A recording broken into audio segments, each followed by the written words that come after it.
Hello YouTube, this is Morgan, Airspeed Prime here with my next Avatar news update video. We have another delay and then some stuff about the Avatar Kyoshi novel to talk about, but first let's get into this delay information. So, Legend of Korra Ruins of the Empire Part 2 has been delayed. The date has changed from October 8th to October 29th, 2019. So, right here in the Dark Horse website, you can see this is the official confirmation of this change. It has been pushed back by 3 weeks. As usual, no information has been given as to why this has happened. Dark Horse did not tell the fandom about this. This was just, the fandom found it, and now we have to let everyone know about it, of course, as usually happens. It's never a nice thing when this happens, of course, because people have their pre-orders in, people like to know when their books are coming out, and then them changing it, secretly, behind the scenes and not telling anyone, always feels not very good as a fan of these comics, to see the date change and for them to do it behind everyone's back like that. But I suppose in the grand scheme of things, this one's actually not too bad, because it does sort of solve the problem that we were getting into in early October, that being that every single Avatar book was coming out within the same 2-week window. October 1st, we were getting Imbalance Part 3. October 2nd was the comic book store release date of Team Avatar Tales. October 8th was the release date for Ruins of the Empire Part 2. Basically, within the span of a week, you had 3 books come out. That is just crazy, considering how much of the year goes by without there being anything. Then to get 3 books in 7 days, that's just, to me, stupid. So I think something needed to change. I would have been more on line with Team Avatar Tales being changed to probably come out earlier. I think that would have made more sense. But again, we don't have a clue what's going on with that book. So this, I suppose, roughly made the most sense. It seemed like the creative team on Imbalance really got going quite well, and I think their stuff got done well in advance, because with Imbalance, I've already been able to request a review copy for that book, and the book isn't out, of course, until the start of October, so it's very, very early that stuff is going live.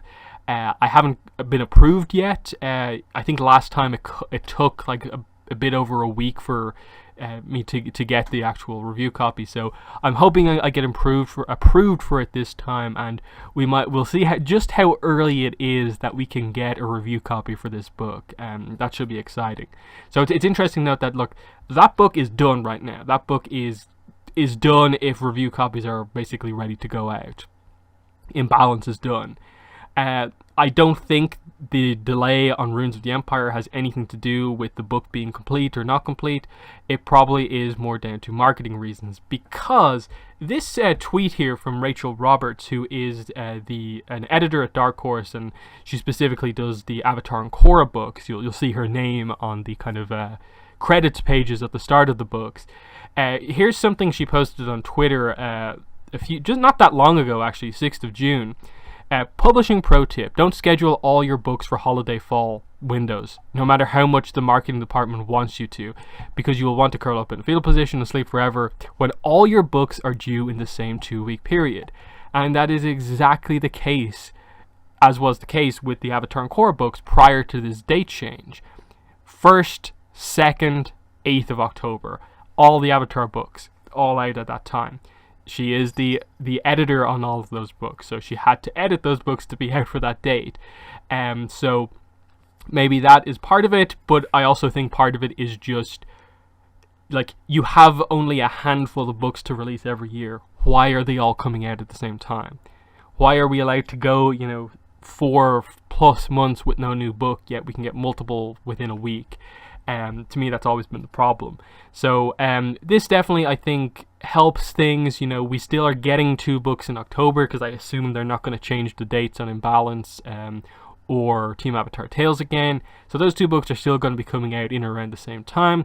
This then comes out at the end of the month, and that just helps to sort of stretch the kind of hype of that kind of release window onto whatever's coming next, and hopefully they get the announcement for that sort of stuff out of the way sooner rather than later, because with Part 3, the hype, I suppose, building up for that we're getting more and more closer to Faith Aaron Hicks and Peter Wortman are done with Imbalance.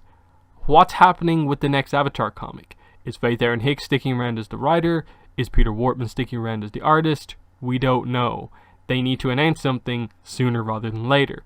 Now, they're helped in this situation by the fact that this obviously is the first time we've had a Avatar and a Korra book sort of being juggled at the exact same time.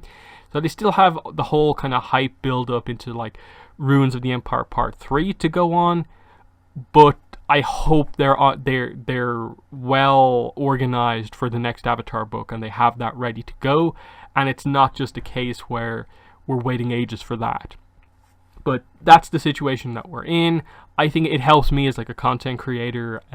As cool as it was that Imbalance Part 2 and Ruins Part 1 came out a week apart, it was also, you know, rushing to get that content out across those 2 weeks, and it was pretty crazy to get it all done.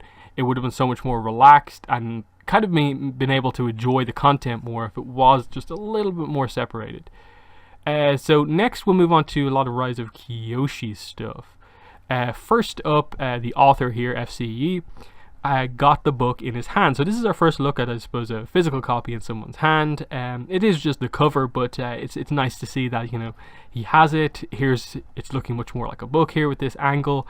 This is what the book looks like without the dust cover on.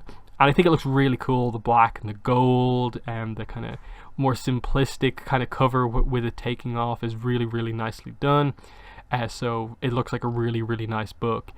Then he's going to be doing this thing, I suppose, in the countdown to release. Obviously, we're under a month to the release of this book. The book is out 16th of July, so under a month until release.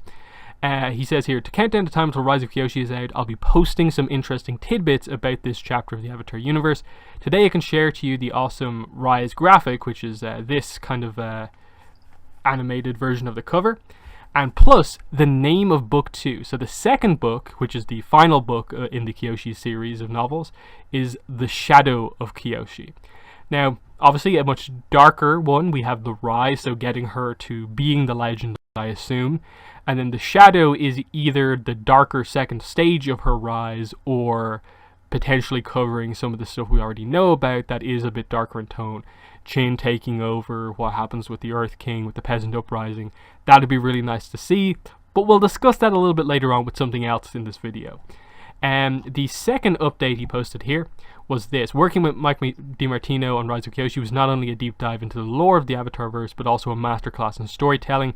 I've come out of this a better writer than I was going in from his notes and feedback. So that's really nice to know, just in terms of how the book was kind of put together. Of just Mike clearly played a big role in this book coming together, as well as the author. So that's really nice to see. Then I'll just show you here, this is the Edelweiss listing for Rise of Kyoshi. As you can see here, there's no review copy request. It'd usually be a kind of bar here that would say request, and that's how, you know, I'd be able to request the review copy, of course. But it's not available yet here, which I wonder how late they're going to leave it, if they even will do it. We'll see about that. Either way, I have the book ordered, so I will review it when it comes out. Review copy would just really, really help me to be able to review it, of course.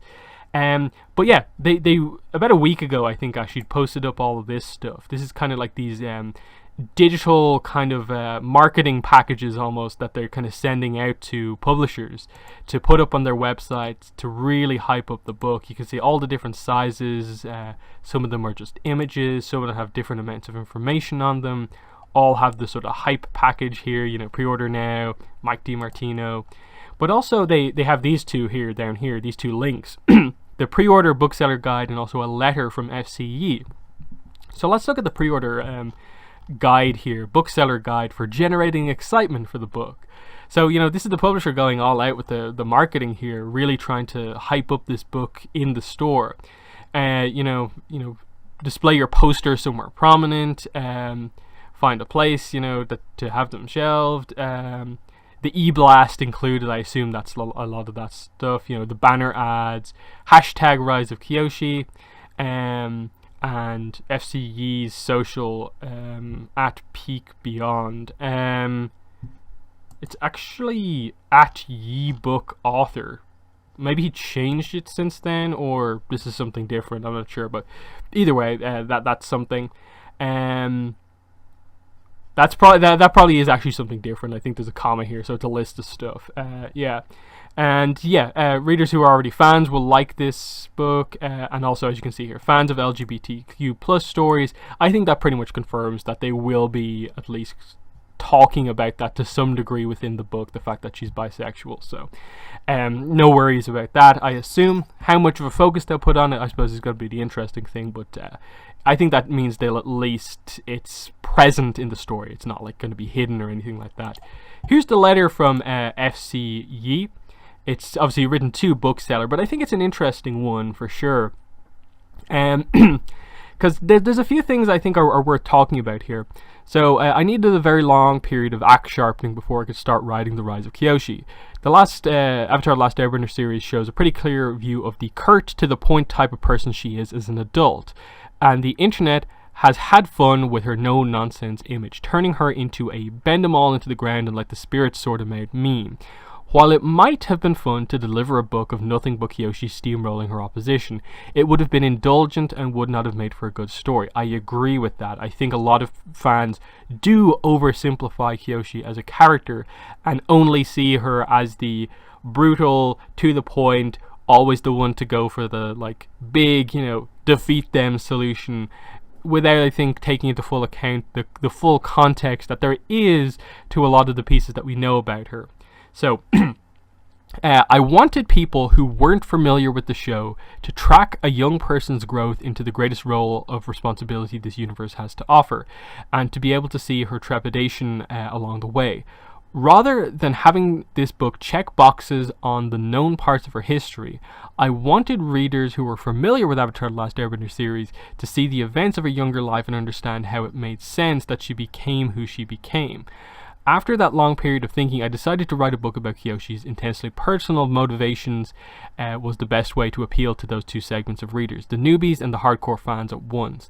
I hope you enjoy the story of a young, uncertain girl's first steps towards becoming a renowned avatar of multiple centuries. This version of Kyoshi has a long way to go before she becomes a legend. But don't worry, she still bends plenty of people into the ground along the way. She's Avatar Kyoshi after all. I heard she took down a shark squid with one hand. I think the main thing to talk about here is stuff like this. Rather than having this book check boxes on the known parts of her history, I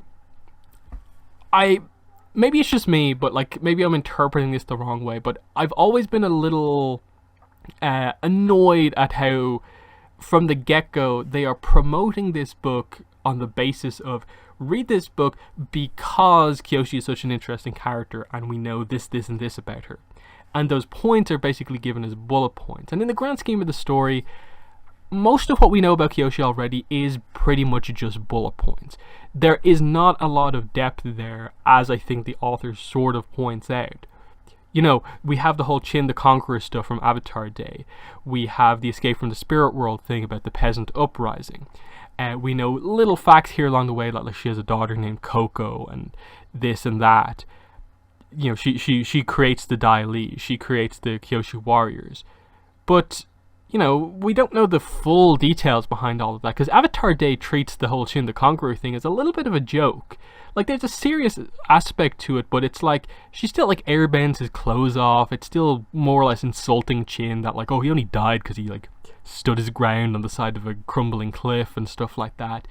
While there is a serious side of things, and that, Chin effectively does most of what Kuvira does. It's a very similar situation, except Kyoshi doesn't have the excuse of being out of action, injured, that Korra does. So the question has always been with Kyoshi, why didn't she take down Shin earlier? Why did she wait until he came to her hometown? That is the interesting question. Why did she sort of let him, in a way, take over the entire world? How did it get that far? What distracted her from it, or why did she choose to not tackle him until that moment? That's the interesting thing. Obviously, there's implications that she has issues with the Earth King, and Chin taking over is basically, a new ruler being put into place, and if she has issues with the Earth King, she'd want that to happen, and that plays into the whole peasant uprising thing and how she tackles that. Then you get into stuff that they're also teasing of she founded the Kyoshi Warriors, and that, like, when you read the comic that covers that, like, that's one way of saying it, but it's more like she trains a group of women, and then they, from there on out, sort of train themselves and form it into, like, a proper group, and that's how it, like, becomes the Kyoshi Warriors. There's no real sense of Kyoshi purposefully going out to make a group named after herself. So, you know, there's bits and pieces like that of, like, you know, I'd like more detail on that. The Dai Li is covered in the Peasant Uprising story. That's fairly clear cut, but I'd like to know how she reacts to it in the aftermath of that, because in the grand scheme of things, like, the entirety of her life that we know comes down to these kind of mainly these two events that happen effectively right next to each other. Which is the Qin the Conqueror thing, which kind of transitions almost directly into the Peasant Uprising thing. And they all happen in or around when Kyoshi's about 40 or so years old, and she lives to be 230 years old. So, for me, the question, and they've been promoting this, he even says it here, that she lives for multiple centuries. You know, answer the question in these books, how does she live to be over 200 years old? Even someone like Guru Patik is only 150 years old, which is super impressive, but the fact that Kyoshi lives nearly 100 years longer than him, and then barely anyone comes close to that. Like, Bumi is 112, like, Sozin lives to be just over 100. 230 years old, you need to answer that. And I don't think it's a fact that you can just say, oh, well, it's a known fact that she lived to be 230 years old, so you don't need to know how that happened. That's where I think my worries are for stuff by the end of this book, that here is this once in a lifetime kind of opportunity to explore Kyoshi in this level of depth, and it feels a little bit like the author is going too hard down the road of, like, I just want to tell my own story. I don't want to touch the stuff that's already been told, because it's already been told, even when there's not a lot of depth to it. And, you know, for some people, it is fairly obscure information. Like, the whole Coco is her daughter thing is from, like, one of those Avatar extras. Like, barely anyone knows it. Escape from the Spirit World, you know, not that many Avatar fans have seen those, so know that detail. So yeah, when you really break it down, like, Kyoshi comes down to Avatar Day, and then when she talks to Aang in the finale, and, you know, there's other bits here and there, but, like, that's the core of what we know about Kyoshi. And I think, you know, if you're trying to do this for both new fans and hardcore fans, then I think you've taken the wrong approach with saying we don't want to just check those boxes, when actually treat it as, think about it this way. The newer fans don't know that information, and it's actually hard to explain to those newer fans where you get the information that we do know about Kyoshi from. The hardcore fans know where that information came from, but will say that there's not enough depth given to it. So there's your opportunity to actually cover that information, but cover it better, clearer. In the same way that you're going to flesh out Kyoshi's youth, make sure to do that for her as an adult as well. Now, I don't know if he is just talking about the Rise of Kyoshi here, maybe opening up the fact that the Shadow of Kyoshi can cover her as an adult. But I hope by the end of these two books we don't end and just we end the two books and just have no information about extra information on stuff like Qin the Conqueror, the Earth King, the Peasant Uprising, how she lived to be so old, her family, Coco, that sort of stuff. I want to know that sort of stuff, and I don't want it to be after these two books come out, where we suddenly have these two massive books filled with information about, like, teenage Kyoshi, and then the stuff about adult Kyoshi is like, you know, a jokey flashback, a web comic, and one factoid from, you know, kind of trivia thing almost. So that's interesting. Last thing here is this. So this is I suppose the main promo page on the Abrams book website about the Avatar Kyoshi novel. The main thing to get across here is that they put up the foreword from Mike Dante DiMartino. We've read one piece of this already, but the rest of it is sort of new. And then they also put up the preview here. So you can see here, 13 pages. It gives us a sense for how long the preview that we got actually is. There's no new pages, but this, I suppose, shows you how the, like, ebook is potentially going to look. So you can see here they give you the standard, blank page. There's the page with all the stuff on it. There's the publishing kind of page. And then you can see here it starts from chapter 7, the iceberg, covers the battle. So we get 1 page, 2, 3, 4, 5, 6, 7, 8, 9. So yeah, 9 pages, and that's it's fairly long as well. Like, I don't think there's like very few words on page there. So there's over 400 pages in this book. It's going to be a long read, but it means there's going to be a lot of detail here. But anyway, let's cover the foreword, which I suppose is probably what happens just... the foreword probably is like this page, then we probably get the foreword. And I assume there might also be a foreword from FCE here as well. I'd actually be like, put this in. Put this page in the book. I'd be shocked if it wasn't, and this is just written to booksellers for some reason. But anyway, Mike's foreword. Okay. Any prequel story presents a unique challenge, never mind one set in a fictional, canonical universe like that of Avatar: The Last Airbender. A common pitfall of prequels, since the reader already knows how things eventually turn out, they are one step ahead of the hero. Done well, however, a prequel can expand and deepen the beloved fantasy world by exploring its history and characters in new ways. This is the case with The Rise of Kyoshi. Again, I think the thing I'd say here is I think they're sort of exaggerating how much we actually know about Kyoshi, in that, like, okay, we know when she's older she gets to the point where she is a legendary and established avatar. That's great, but we don't actually know that much information about her at all. Like this book, the reason these books are happening, we know nothing about her past, really, at all, nothing. And then going forward, also very little. We know about, like, I suppose the equivalent of like a year's worth of events in her life, really.